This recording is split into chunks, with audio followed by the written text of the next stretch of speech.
DW correspondent Terry Schultz attended an exclusive NATO briefing late yesterday and gave us this debrief of what was said.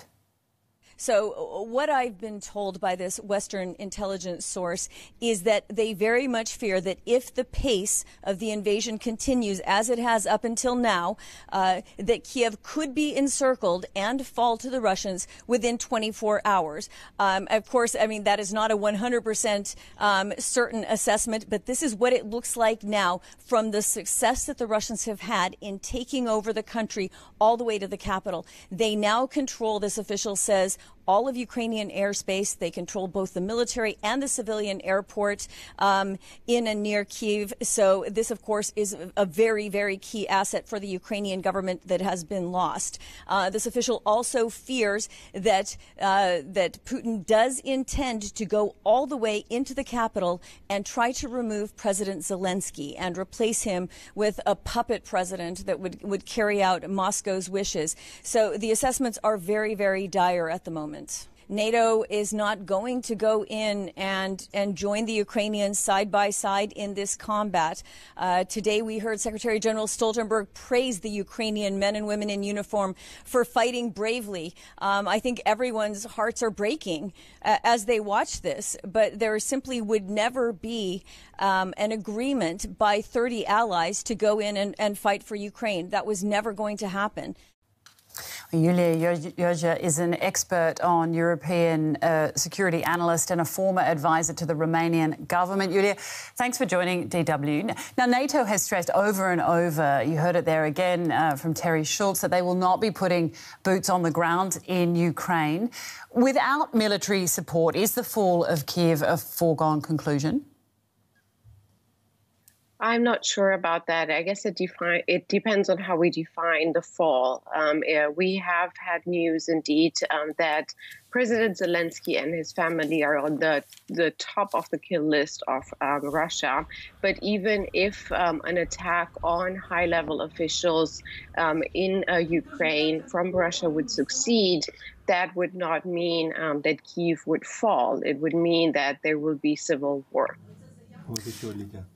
What do you think Putin's end game is then? I mean, many have speculated, President Biden included, that Putin has plans to restore the former Soviet Union. Do you think there's any truth to that? I think there's more than that. And I think people across Eastern Europe, in Ukraine and beyond, have known this for a long time. I think it's other parts of Europe and the transatlantic space that have been grappling with this reality and didn't want it to be true.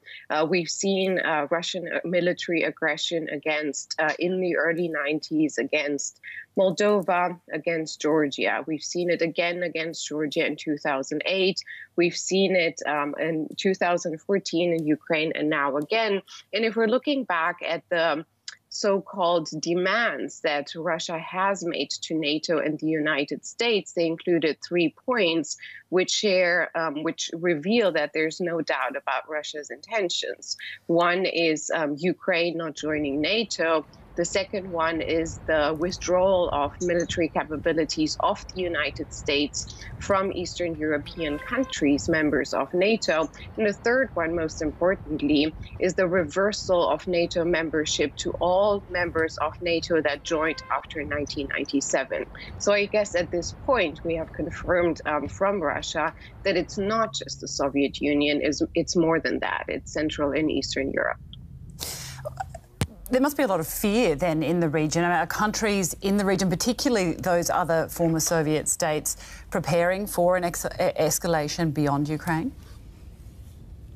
Yes, we've seen the most clear signs, if you will, in terms of preparation now for many years, military and on the non-military side. If you think about the energy decoupling in the Baltic countries, in Poland after 2014, and we've seen, of course, increasing worries in all former Soviet Union countries, and again, outside of those, if we're looking at Poland or Romania, we're neighboring Ukraine. So there's there's a lot of concern.